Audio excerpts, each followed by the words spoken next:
topan abu nyom lung gurung topan abu lun gurung topan padup na bu ijo peng berarti le mujakiri pe adro no waji sampai nak dukung si mujakir yang munafik ya anu daju mata tiblah tertuh pertet kan padup yang kai thorong kedro anu ne pegah haju be nak tom ne pegah haju padup yang kan baju peng bai mujakir berarti sampai ni waji. Assalamualaikum warahmatullahi wabarakatuh. Nyo peringatan tegas, peringatan keras kepada yang nama akun Bang Iqbal yang telah menuduh Abu Ge Waji dengan peng ijuk le mualim. Nyo peringat dekah awak teka pegah ne pegah jo Abu. Pumalen ne pegah ju. Padup na ijuk peng. Seakan-akan orang teka pegah abah menan, seakan-akan abunya nak doma ke. Ngan ulama duk nan kurang ajar ke? Apa nak jo didikan lima ke? Ha? Ngan ulama duk nan cara ke pegah abah? Adab han akhlak tan. Nyo lu peringat ke kah yang terhadap kakak tuduh terhadap Abu? Nyo baik ke petengah juga.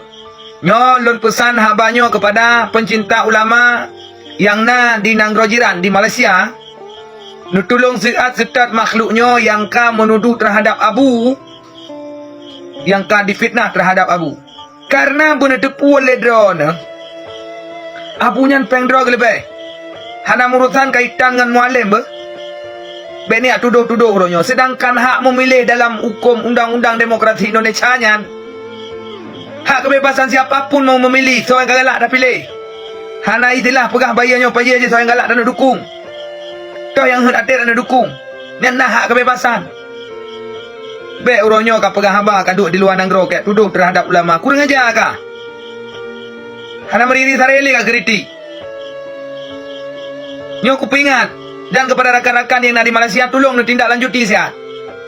Orang yang kata lalu kurang ajar dan dipun tanggungjawab pemantang yang kah dituduh terhadap Abu be. Pemantang yang kah dipegang terhadap Abu be ditanggungjawab. Ki tolong nombor 4 sihat. Ni ulake data-data 4 bukti. Menyahai bukti yang kibaya mungkin bak urang drone ju. Mungkin punya ino di Aceh ino punya tak pelaku itu kena undang-undang lah punya lapor dalam. Ini Malaysia bebas kan urusan urang drone. Yang kalau pulang fikir bak bangsa Aceh, bangsa mulia, bangsa terlebih, kru semangat yang nak di luar, ci tolong tak. Proses bijayan kan. Kata lalu kurang ajar tak kang ulama. Ana meriri tarile ka. Kata jak dalam buat dalam poso dia kan.